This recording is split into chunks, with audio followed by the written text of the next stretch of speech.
നീണ്ടകരയിൽ വള്ളം മറിഞ്ഞു കാണാതായ ഗൗതം കൃഷ്ണന് വേണ്ടി തെരച്ചിൽ തുടങ്ങി. ഗൗതം കൃഷ്ണന്റെ വീട്ടിൽ നിന്ന് അനൽക സെയ്ദിന്റെ റിപ്പോർട്ട് കാണാം. യെസ്, അനൽക സെയ്ദ് അവിടെ വീട്ടിലുണ്ട്. അനൽക, ഇപ്പോൾ ഗൗതം കൃഷ്ണന്റെ കുടുംബമൊക്കെ വലിയ പ്രതിഷേധവും വലിയ പരാതികളുമൊക്കെയായി കഴിഞ്ഞ മണിക്കൂറുകളിലൊക്കെ വന്ന് നമ്മൾ കണ്ടതാണ്. ഇപ്പോൾ തുടക്കത്തിൽ നടത്തേണ്ടിയിരുന്ന ദ്രുതഗതിയിലുള്ള എമർജൻസി ആയിട്ടുള്ള തെരച്ചിലൊക്കെ പക്ഷേ അവസാനത്തേക്കാണ് വന്നത്. തുടക്കത്തിൽ വലിയൊരു അമാന്തവും വീഴ്ചയും ഉണ്ടായി എന്നുള്ള വലിയ പരാതി ഉണ്ട്. ഇപ്പോഴെന്തായാലും തെരച്ചിൽ കാര്യമായി നടക്കുന്നുണ്ട്. എന്താണ് ഇപ്പോൾ ആ കുടുംബം പറയുന്നത്? സൈഫുദ്ദീൻ, അതായത് ഇന്നിപ്പോൾ ഗൗതം കൃഷ്ണന് വേണ്ടിയുള്ള തെരച്ചിൽ കോസ്റ്റ് ഗാർഡിന്റെ ഭാഗത്തു നിന്നും കോസ്റ്റൽ പോലീസിന്റെ ഭാഗത്തു നിന്നും തെരച്ചിൽ വ്യാപകമായി നടക്കുന്നുണ്ട്. ഹെലികോപ്റ്ററുകളും അതോടൊപ്പം തന്നെ ബോട്ടുകൾ ഉപയോഗിച്ചുള്ള പരിശോധന വ്യാപകമായി കടലിന്റെ വിവിധ ഭാഗങ്ങളിലൊക്കെ തന്നെ നടക്കുകയും ചെയ്യുന്നുണ്ട്. ഈ ഘട്ടത്തിൽ നമ്മുടെ ഗൗതം കൃഷ്ണ അമ്മ രേഷ്മ മീഡിയാണിനൊപ്പം ചേരുകയാണ്. അപ്പോൾ ഇന്നലെ നടത്തിയ ഒരു പ്രതിഷേധം ഫലം കണ്ടിരിക്കുകയാണ്. എന്താണ് തോന്നുന്നത്? ഇന്നലെ നടത്തിയ പ്രതിഷേധം നല്ല രീതിയിൽ ഫലം കണ്ടു. അതിലെനിക്ക് സന്തോഷമുണ്ട്. പിന്നെ കളക്ടർ മാം വന്നിരുന്നു, രാവിലെ മിനിസ്റ്റർ വിളിച്ചു. കളക്ടർ മാം വന്നപ്പോഴത്തേക്കും ഞാൻ ഇന്ന് ഒരു ആവശ്യം കൂടെ പറഞ്ഞിട്ടുണ്ട്.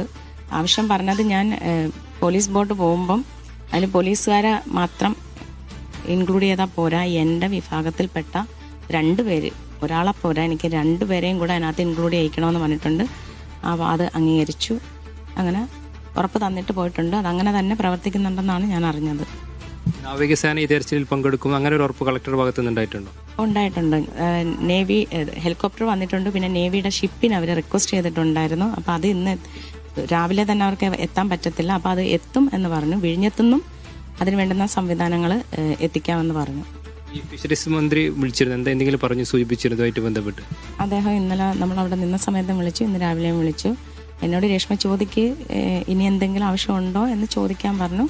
ഞാൻ എൻ്റെ ഡിമാൻഡ് എൻ്റെ മോനെ അന്വേഷിച്ച് എനിക്ക് കയ്യിൽ തരാമെന്ന് ഉറപ്പ്. ഇന്നത്തേക്കൊരു അന്വേഷണത്തിന് നമ്മൾ സമയം കൊടുക്കണമെന്ന് പറഞ്ഞു. അത് ആ ദിവസത്തേക്ക് ഞാൻ വെയിറ്റ് ചെയ്യുന്നു. എന്താണെന്ന് ഞാൻ നോക്കി കണ്ടറിഞ്ഞിട്ട് ഞാൻ ബാക്കി പറയാമെന്ന് പറഞ്ഞിട്ടുണ്ട്. ഈ ഒരു മുന്നൊരുക്കം മുമ്പേ നടത്തിയിരുന്നെങ്കിൽ ഈ തിരച്ചിലിന് ഫലമുണ്ടാകുമെന്ന് തോന്നിയിരുന്നത്? അതെ, മുന്നൊരുക്കം അതാണ് അതിൻ്റെ ഒരു മെയിൻ ഒരു കണ്ടന്റ് എന്ന് വെച്ച് കഴിഞ്ഞാൽ, കാരണം ഞാൻ ഇങ്ങനെ ഒരു അവസ്ഥയിലും ചെന്നെത്തിപ്പെടേണ്ടി വന്നു. അതിനുശേഷമാണ് ഞാൻ മുന്നിട്ടിറങ്ങിയപ്പോഴാണ് എനിക്ക് ഒരു അപകടത്തിൽ ഉണ്ടായ ഈ ഒരു സാഹചര്യമുള്ള 1 അല്ല 2 അല്ല 3 അപകടം ഒരുമിച്ച് കണ്ട് വിറങ്ങലിച്ച് നിന്ന ഒരു സാഹചര്യത്തിൽ നിന്നും ഇത്രയും ഒരു അവസ്ഥയിലോട്ട് ഞാൻ ഇറങ്ങിച്ചെല്ലേണ്ടി വന്നു. അതിനുശേഷം മാത്രമാണ് സിസ്റ്റം നമുക്ക് വേണ്ടുന്ന ആവശ്യങ്ങൾ, എന്നിട്ടും നമ്മൾ ആവശ്യപ്പെട്ടപ്പോൾ നമ്മളോട് പറയുന്നത്, പിന്നെ നിങ്ങളിപ്പോഴല്ലേ ആവശ്യപ്പെട്ടത് എന്നൊക്കെയുള്ള ചോദ്യങ്ങളും ഞാൻ നേരിടേണ്ടി വന്നു. അപ്പോൾ ഇത്രയും ഒരു ക്രൂരമായ ഒരു അവസ്ഥയിൽ ഇരിക്കുന്ന ഇത്രയും ക്രൂരമായ ഒരു ദുഃഖം, തീവ്രമായതെന്നല്ല ക്രൂരമായ ദുഃഖം ഞാൻ എൻ്റെ ഇത്രയും പ്രായത്തിനിടയ്ക്ക് എൻ്റെ കടലോരങ്ങളിൽ ഞാൻ കേട്ടിട്ടേ ഇല്ല. ഈ ഡ്രോൺ പരിശോധന, അതായത് കോസ്റ്റൽ പോലീസ് പറഞ്ഞിട്ടുണ്ട് ഡ്രോൺ പരിശോധന രേഷ്മ ഡിമാൻഡ് ചെയ്തിട്ടില്ല, അങ്ങനെയാണ് പറഞ്ഞത്. അങ്ങനെ എന്തെങ്കിലും കാര്യങ്ങൾ ഇന്നലെ ചർച്ചയുടെ ഭാഗമായിട്ട് ഉയർന്നു വന്നിരുന്നോ?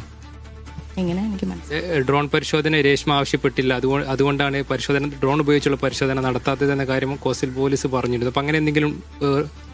അല്ല, ഞാൻ ആവശ്യപ്പെട്ടത് എനിക്ക് നേവി വരണം, എനിക്ക് ഡ്രോൺ വേണം, സ്കൂബ ഡൈവേഴ്സിനെ കൂടുതലായിട്ട് ഇതിന് വേണ്ടിയിട്ട് ഇറക്കണം, പിന്നെ പ്രാദേശികമായിട്ട് നീന്തൽ അറിയുന്ന ആളുകൾ, കക്ക വരുന്നത് പോലുള്ള ആളുകളെയും കൂടെ കൊണ്ടുവന്നിട്ട് വല നഷ്ടപ്പെട്ട ഏരിയയിൽ ഈ സ്കൂബ ഡൈവേഴ്സിനേക്കാളും കുറച്ചും കൂടെ പ്രാക്ടിക്കലായിട്ട് ചെയ്യാൻ പറ്റുന്നത് അങ്ങനെയുള്ളവർക്കായിരിക്കും. അപ്പോൾ ഈ കക്ക തൊഴിലാളികളെ കൂടെ, അതായത് നന്നായിട്ട് മുങ്ങൽ അറിയുന്ന ആളുകളെയും കൂടെ ഉൾപ്പെടുത്തിക്കൊണ്ട് ആ വല, നമ്മുടെ വള്ളത്തിന് അപകടം സംഭവിച്ച ആ ഒരു ലൊക്കേഷനിൽ മുങ്ങിത്തപ്പി വല അവിടെ ഉണ്ടോ എന്ന് നോക്കണം. ആ വലയ്ക്കകത്ത് ചിലപ്പോൾ മോനുണ്ടാവുമെന്ന് ഞാനാണ് അങ്ങോട്ട് പറഞ്ഞത്. ഞാനാണ് ഡ്രോൺ ആവശ്യപ്പെട്ടത്, ഞാനാണ് ഇതെല്ലാം ആവശ്യപ്പെട്ടത്. അവരുടെ സൈഡിൽ നിന്നുണ്ടായത് പോലീസ് ബോട്ട് നടന്നു അന്വേഷിച്ചു, 2 ദിവസം ഹെലികോപ്റ്റർ വന്നെന്ന് പറഞ്ഞു എനിക്ക്. പക്ഷെ അതിലും ഞാൻ ആ ഹെലികോപ്റ്റർ പറന്ന് പോകുന്ന സൗണ്ട് ഞാൻ കേട്ടു. ഏകദേശം ഞാൻ ആ ഒരു സൗണ്ട് കേട്ടത് ടൈറ്റാനിയത്തിൻ്റെ ബാക്ക് സൈഡ് തൊട്ട് ഏകദേശം എനിക്കൊന്ന് തങ്കശ്ശേരി വരെ ഇങ്ങനെ കിടന്ന് കറങ്ങി, അത്രേ ഉണ്ടായിരുന്നുള്ളൂ. ഇപ്പോൾ ഒഴുക്കിനൊത്ത് പോയെങ്കിലും നമ്മളൊരു കൂടുതലൊരു ലെങ്ത്തിൽ നോക്കുമ്പോഴായിരിക്കും അതിന് എന്തെങ്കിലും ഒരു റിസൾട്ട് ഉണ്ടാകുന്നത്. അപ്പോൾ അത്രയും ഒന്നും അന്വേഷിച്ചതായിട്ട് എനിക്ക് തോന്നിയിട്ടില്ല. ഞാൻ ഈ വീട്ടിലിരുന്ന് ഈ സൗണ്ടൊക്കെ ശ്രദ്ധിക്കുന്നുണ്ടായിരുന്നു. അതോടൊപ്പം തന്നെ ഈ കോസ്റ്റൽ പോലീസ് ഇന്നലെ ഇപ്പോൾ പ്രതിഷേധമായിട്ട് കോസ്റ്റൽ പോലീസ് സ്റ്റേഷനിലിരുന്നു. അപ്പോൾ അവിടുന്ന് ഈ ഉദ്യോഗസ്ഥരുടെ ഭാഗത്ത് നിന്ന് എന്തെങ്കിലും വേദനിപ്പിക്കുന്ന രീതിയിൽ എന്തെങ്കിലും സംസാരം ഉണ്ടായിരുന്നു എന്നല്ലേ? ഇല്ല, ഞാൻ എന്തൊക്കെ പറഞ്ഞോ അവരതെല്ലാം എനിക്ക് എൻ്റെ കൂടെ നിന്നു, എന്നെ സപ്പോർട്ട് ചെയ്തു. എല്ലാം ഞാൻ എന്തൊക്കെ ആവശ്യം എന്നെ സപ്പോർട്ട് ചെയ്ത് തന്നെ സംസാരിച്ചു വന്നു. അപ്പം നമ്മൾ അങ്ങോട്ട് വെച്ച ആവശ്യങ്ങളുണ്ടല്ലോ, അതായത് എനിക്ക് ഡ്രോൺ വേണം, എനിക്ക് നേവി വരണം, എനിക്ക് ഉറപ്പ് തരണം, എൻ്റെ ഓരോ ആവശ്യങ്ങളും ഞാൻ പറഞ്ഞപ്പോൾ ഇവരെന്നോടത് പറഞ്ഞു. എല്ലാത്തിനും ഒരു ഷുവർട്ടി കിട്ടിക്കഴിഞ്ഞപ്പോൾ ഞാൻ അങ്ങോട്ടൊരു ചോദ്യം ചോദിച്ചു. ഞാൻ പറഞ്ഞു, ഇപ്പം എനിക്ക് തന്ന ഈ ഉറപ്പുകൾ എന്തുകൊണ്ട് നിങ്ങൾ ഇത്രയും സൗകര്യങ്ങൾ മുന്നേ ഉപയോഗിച്ചില്ല എന്ന് ചോദിച്ചപ്പോൾ എന്നോട് പറഞ്ഞു, ഡയറക്ടറാണ് മാമാണ് എന്നോട് പറഞ്ഞത്, നിങ്ങളിപ്പോഴല്ലേ ഡിമാൻഡ് ചെയ്തതെന്ന് പറഞ്ഞു. അതാണ് എനിക്ക് അത്രയും ഞാൻ വയലൻ്റ് ആയത് ആ ഒരു വാക്കിലായിരുന്നു. എനിക്കത് ഉൾക്കൊള്ളാൻ തീരെ പറ്റുന്നില്ല, ഇപ്പോഴും പറ്റുന്നില്ല. ഒരമ്മ എന്നുള്ള നിലയിലും ഇത്രയും അപകടങ്ങൾ എൻ്റെ ഒരു ദൃക്സാക്ഷി എന്നുള്ളൊരു നിലയിലും ഇത് ഞാൻ കേൾക്കേണ്ടി വന്ന ഒരു അവസ്ഥയും എല്ലാം കൂടെ ഞാൻ ഭയങ്കരമായിട്ട് വയലൻ്റ് ആയിപ്പോൾ എൻ്റെ ഒരു അവസ്ഥ അങ്ങനെ ആയിപ്പോയി. നിലവിലെ തിരച്ചിലിൽ സംതൃപ്തയാണോ? ഇപ്പം നടക്കുന്ന കാര്യങ്ങളിൽ ഞാൻ സംതൃപ്തയാണ്. അത് തന്നെയാണ് സൈഫുദ്ദീൻ. അതായത് ഈ തെരച്ചിലുമായി ബന്ധപ്പെട്ട് ചെറിയൊരു, അത് നമുക്ക് രേഷ്മയുടെ വാക്കുകളിൽ നിന്ന് നമുക്ക് മനസ്സിലാക്കാൻ പറ്റും. അതായത് ചെറിയൊരു വീഴ്ച സംഭവിച്ചു എന്നുള്ളത് നമുക്ക് രേഷ്മയുടെ വാക്ക്